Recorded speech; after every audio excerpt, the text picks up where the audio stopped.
This is the newsroom for today, Wednesday, June 30, 2021. We are broadcasting to you on E1 Scar TV, NTN and Tarsi TV in Bartica. In the headlines, the police have arrested opposition member of parliament Annette Ferguson over allegations she made against a senior army man. The government will be spending billions of dollars to execute major repairs to the Demerara Harbour Bridge. We have to maintain the old bridge. 5 victims who lost their house and business on Durban and George Streets are begging for help on the streets. We really need some help right now. The World Bank has approved $6 million to aid Guyana's COVID-19 vaccination campaign. And in sport, table tennis player Chelsea Edgell upping intensity ahead of Olympic Games, and the GFF calls late Mark Chavir a servant of football. With the news, I'm Avinash Ramzan. Thanks for joining us. We started by telling you that the opposition member of parliament Annette Ferguson was on Wednesday arrested by ranks of the Criminal Investigation Department headquarters, Eve Leary, Georgetown, in relation to an allegation under the Cybercrime Act of Guyana. According to a police release, the allegation was made by a senior member of the Guyana Defence Force.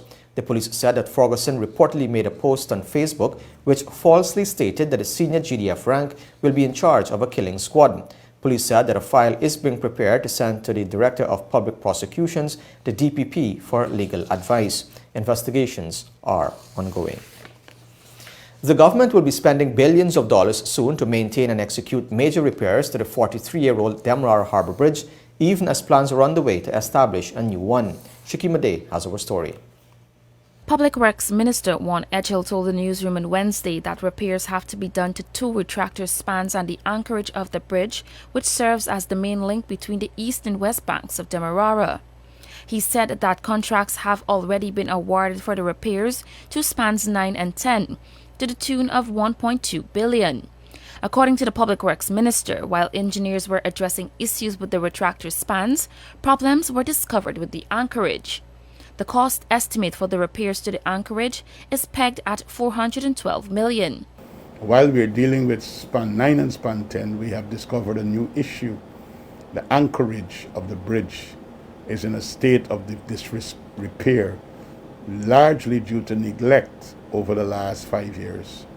And we have done an assessment, and it is something that we are looking that we have to deal with, because if the anchorage is not in place and the integrity of the anchorage is challenged, you don't have a bridge. Minister Echel was keen to note his dissatisfaction with the management of the structure by both the policymakers and the Harbour Bridge Corporation. He noted too that much focus was placed on the construction of the new fixed high-span Harbour Bridge, and this led to major neglect of the old structure.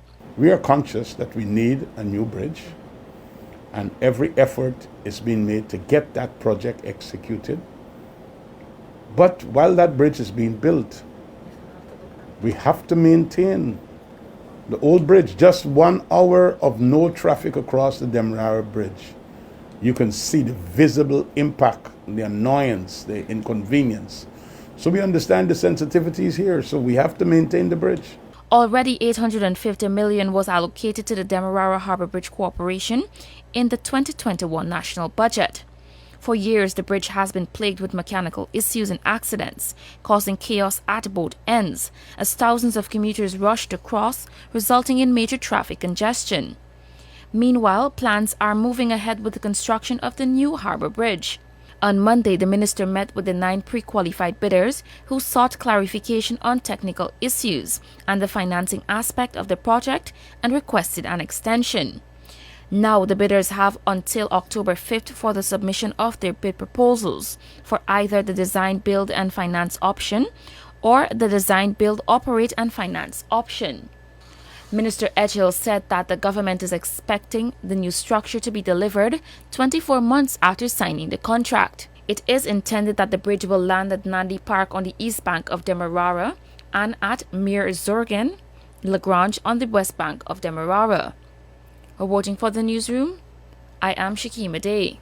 Now, several persons who lost their house in the June 24 fire at Durban and George Streets, Georgetown, are pleading for assistance from the public to return to some semblance of normalcy.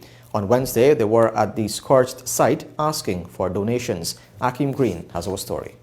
Kevin Phillips, a father of 3 who ran a vulcanizing shop and sold electrical bikes at the location, indicated the nearby building, which housed several foreigners, are also in distress.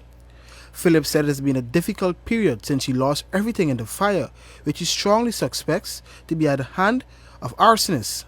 Presently, right now, 20-something people have been displaced from their home and they have gotten little help, but we need far more than that because right now we want to reopen the business. And we're seeking help from various organizations. We have received some help from the Minister Rupsnuben. I'm very grateful for the help. And RY Resort, Mr. Babulal, I received a place from him to open back my business, but we need the equipments back and other things in order to get the business open again. We have lost everything in the fire because it was weird hours in the morning. Currently, he is awaiting further assistance as regards finding a structured home. Well, presently, right now, I'm stopping at one of my cousins and I'm waiting on some financial help and some help from Mr. Rupsnuben, from an organization that's going to pay the rent for 8 people. So we now get up the documents and we're trying to get the money paid so we could able to move in and start our life. But we need the business to open also because several people was employed here. And we need that to be up and running. So we really need some help right now. Meanwhile, Richie Muniram, the manager of Elegance Jewelry and Pawn Shop, the building to the eastern side of the flattened premises, said they also face serious exterior and interior damage. We just didn't get scorched by the fire, the major fire that was started over the western side of the building. But the heat and the actual blaze damaged the building severely.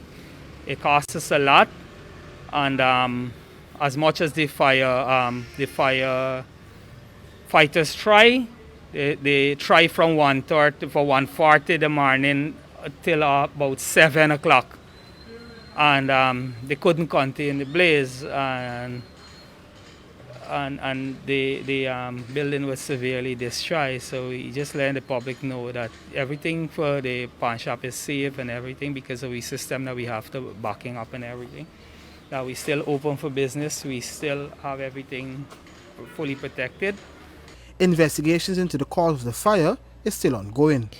The Ministry of Health has recognized that there has been an increase in the number of people infected with the disease COVID-19 in Region 9, Upper Takatu, Upper Essequibo. This is according to the Minister of Health, Dr. Frank Anthony, who during his COVID-19 update on Wednesday also related that the local health authorities are trying to curtail the spike in cases. Vishani Raghuber reports.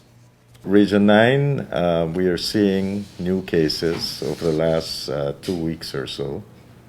And we have right now in Region 9 about 354 active cases.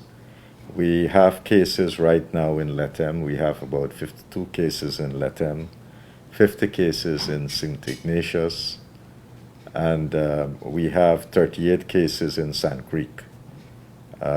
We have also about 25 cases in Culver City, with 42 cases, or 24 cases rather, in St. Ignatius.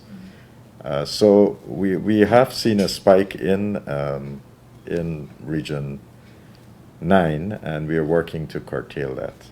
That was Minister of Health Dr. Frank Anthony, who spoke during his daily COVID-19 update on Wednesday.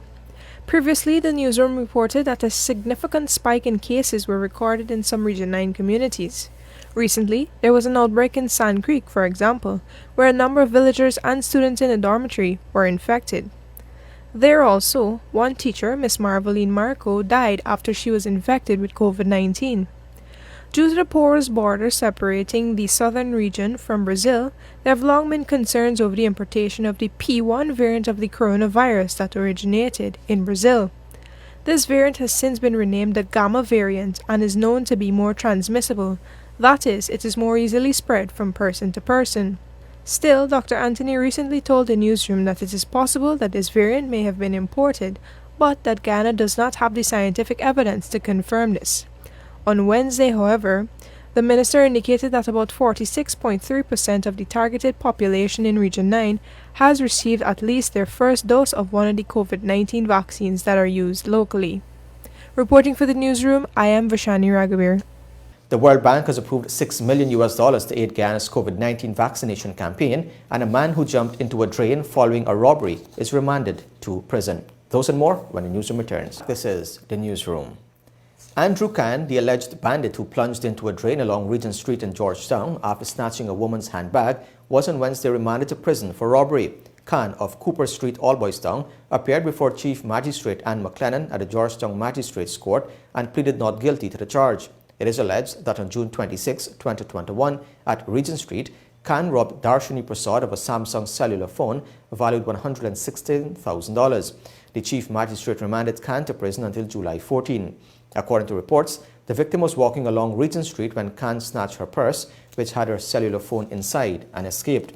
The victim raised an alarm and public-spirited persons gave chase after Khan, who jumped into a nearby drain to elude them. The police were summoned, and after some time, Khan came out of the drain and surrendered. He was arrested and placed on an identification parade where he was pointed out by the victim. The World Bank on Wednesday approved $6 million in additional financing for the Guyana COVID-19 Emergency Response Project to support affordable and equitable access to COVID-19 vaccines and ensure effective vaccination deployment in Guyana. The project will also support general preparedness, resilience, and overall health system strengthening. A press release from the World Bank noted that this additional financing will fund the acquisition of COVID-19 vaccines. It will help the government of Guyana strengthen health system functions that are necessary for immunization, such as vaccine awareness communication, human resources, information systems, and waste management. The additional financing to this project also aims to increase overall health system preparedness to tackle future emergencies. The original project was approved in November 2020 to support Guyana's pandemic response and strengthen the country's health system. $5 million of the additional financing approved Wednesday comes from the International Development Association, while the additional $1 million is a grant from the Health Emergency Preparedness and Response Multi-Donor Trust Fund. A quantity of the Chinese-made Sinopharm COVID-19 vaccines arrived at the Chedijagan International Airport on Tuesday night. This consignment is part of the batch of 100,000 doses bought by the government of Guyana to boost the ongoing vaccination rollout. The Minister of Health, Dr. Frank Anthony, during his daily COVID-19 update on Wednesday, said that more vaccines are expected by Saturday. During the month, we spoke about the government of Guyana purchasing 100,000 doses. So the majority of those doses came in last night, and we would now do the count to see exactly how many we have received. And the rest of the shipment is going to be here by Saturday. So with that final shipment on Saturday, we should have all 100,000 in Guyana. This would allow us now to immunize approximately 50,000 people, both first and second dose. And as you know, the Sinopharm vaccine, what you give as your first dose, you also give that as the second dose. So we'll be keeping 50,000 in storage. We'll be distributing 50,000 starting from today. Those vaccines that we have received would be distributed to the different regions. And again, we are hoping that people would come forward and get their vaccine, because we'll have your second dose waiting and ready for you.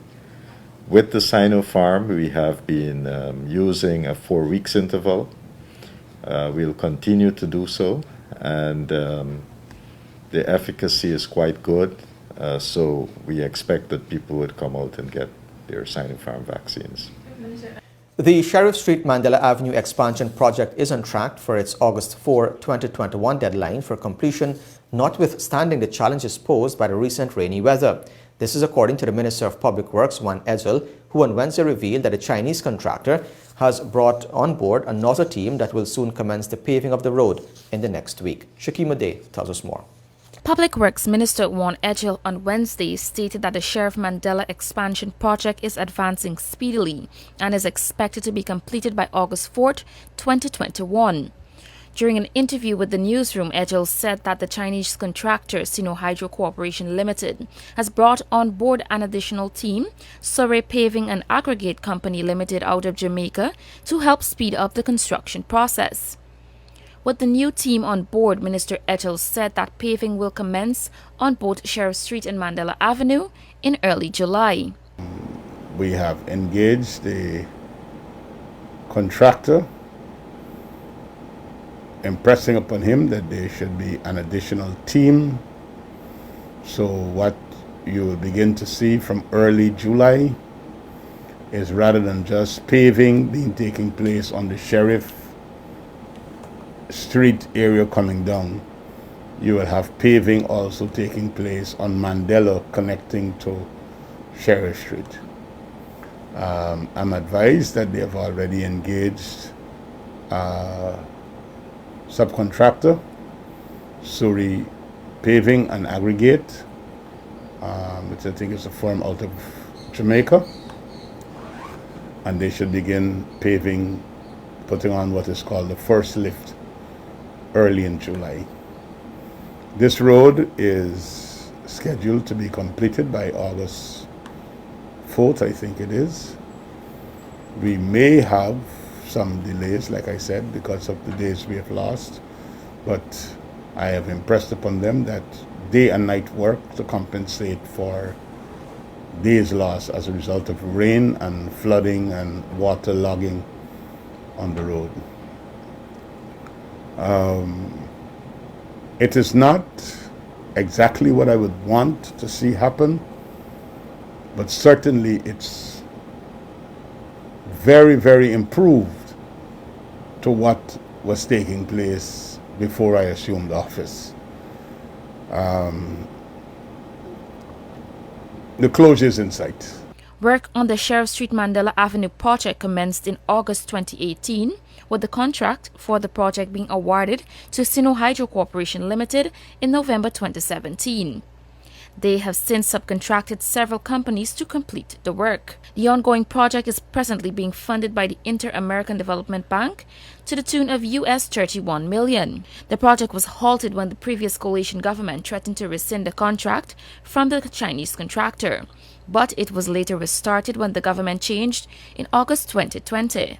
The Sheriff Mandela Expansion Project, which will cover approximately 7 kilometers of road between Sheriff Street and Mandela Avenue, involves the relocation of utilities, the installation of lane and shoulder improvements, placement of sidewalks and paved shoulders, traffic signals, traffic signs, streetlights, drainage, a pedestrian overhead walkway, culverts, bridges, and a roundabout.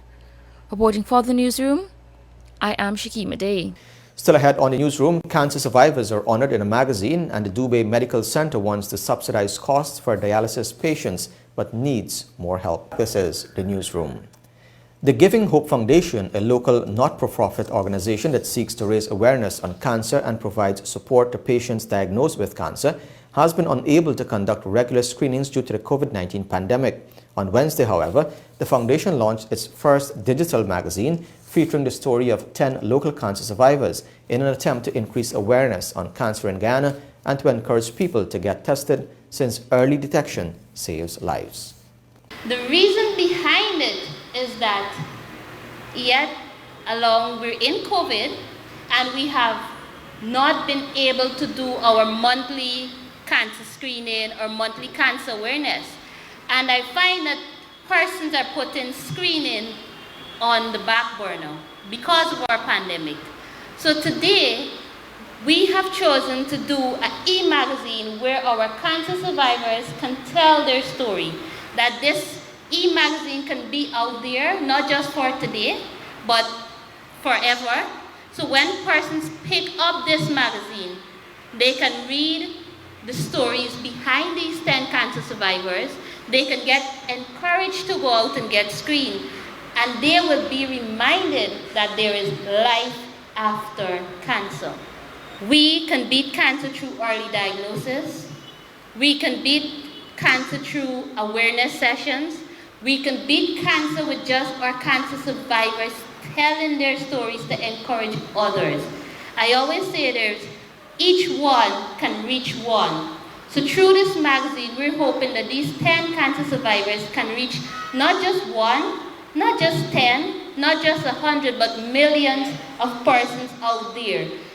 This magazine will be on social media. It will be on the internet where almost every person, or 75% of the persons in the world, have access to social media. The link to view the magazine can be accessed by visiting the Giving Hope Foundation's Facebook page. The cover features 17-year-old Michaela Belgrave, who was diagnosed with retinoblastoma as a baby. Meanwhile, the Dubé Medical Center at Annandale on the east coast of Demerara is well known for its dialysis services that help patients with kidney failure. The center, however, is in dire need of support to help sustain the treatment offered to patients, sometimes at little to no cost to them. This is according to founder and head of the facility, Dr. Badendranath Dubé, who spoke with the newsroom on Wednesday. Vishani Raghubir has our story.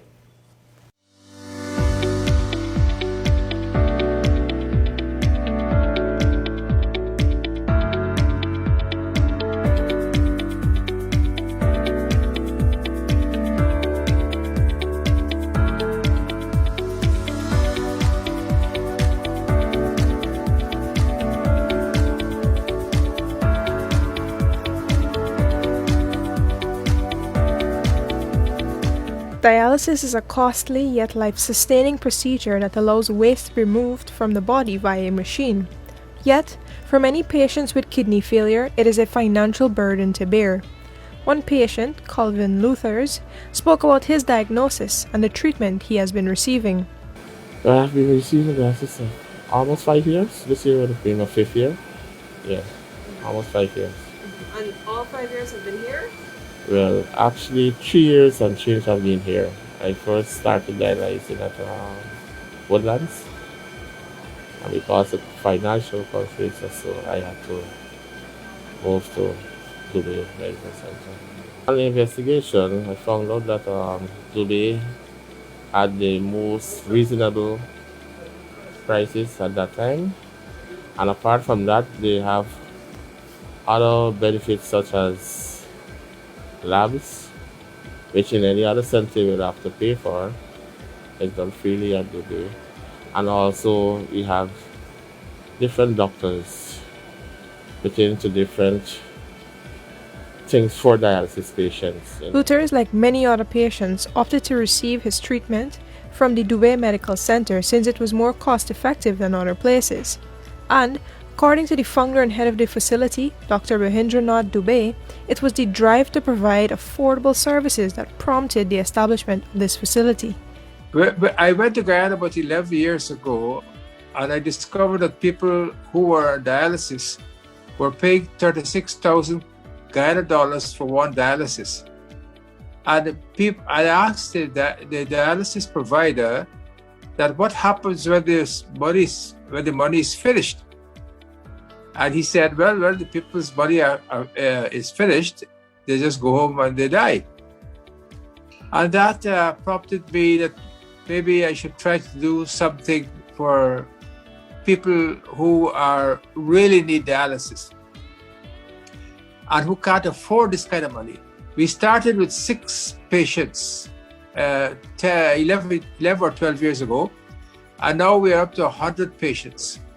Many of our patients are getting free dialysis. Some are only paying 6,000, some are paying 9,000, and quite a lot of them come without any money, and we never refuse them dialysis. My view and our director's view is to make dialysis so economical that the patients pay probably $5,000 only, or if the center makes money from the other facilities that we have, we give dialysis practically free for at least half the amount of patients. Providing these services are quite a challenge, and as such, Dr. Dubé is calling on citizens and corporations to help support the work of the medical center. We are asking people in Guyana, we are asking good souls in Guyana to help us out. If you can come to the center, see for yourself and see what you can provide. I know you can pay some of the facilities expenses. We have a lab, a certified lab. We have a certified pharmacy. We have x-rays, we have ultrasound, and now we have an eye clinic. We also have a gastroenterology clinic where our gastroenterologists come from Canada But because of COVID, we have to come down there for about nearly 18 months. But we do get some support from corporate Guyana, but we really need much more than what we are getting. Because there are many times that we thought that we should close the center down, but then Zahir and others are saying that, and especially Mrs. Gafoor, that if we close the center down, patients are going to die. Already, another branch of the medical center, which was located in New Amsterdam Berbice, was forced to close since its operations could not be sustained. Those patients from the ancient county who require dialysis have to travel to Annandale for the life-saving treatment.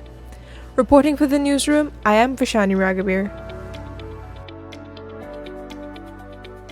When the newsroom returns, the financial, weather and bridge reports along with sport.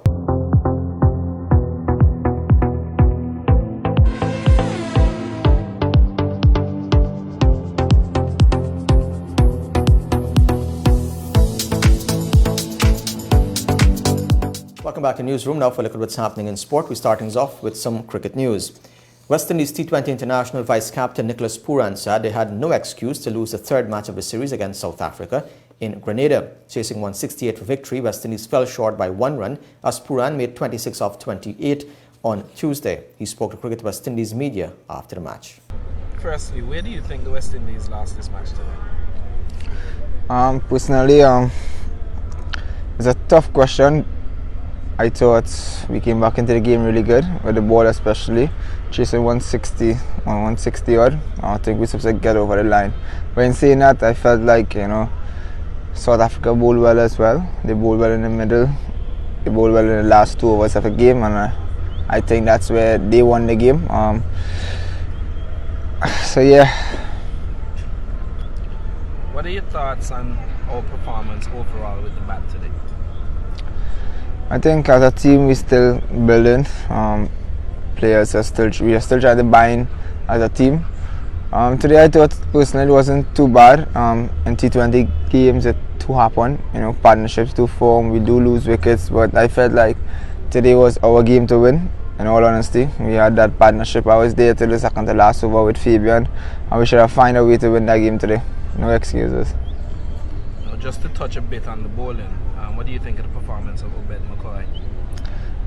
Wonderful. Obed has come out in the 3 games so far, and he has been consistent for us. Every time the captain asks him for a wicket, he comes and delivers. He's a young guy, and that's really nice to see. He's getting a lot of experience from the other guys as well, so that's fantastic. So you've already touched on areas that you obviously weren't happy with in today's play. But despite the loss, what areas of our play are the West Indies satisfied with? Definitely our dead bowling. From the 10th over, we went dead from the 10th over to the 20th over. That was really good. Positives in the game today with our batting as well. We started really good in the power play as well. We spoke about batting has been properly in the middle. I think Shams only get 1 or 2 wickets today. That wasn't too bad. And as I said, we lost that game for ourselves today. Despite South Africa bowled well in the last 2 overs, we should have found a way to win the game. So having the 3 past games as a reference point, what do you think now is necessary for a return to winning ways? It's easy just for the players to continue staying positive. It's not like we're getting beaten badly.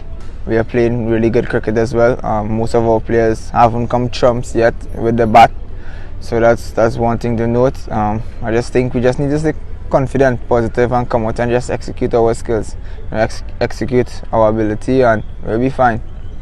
Meanwhile, West Indies coach Phil Simmons admitted on Wednesday that he's surprised that an extremely experienced T20 West Indies side is struggling in basic areas such as strike rotation. More in this report.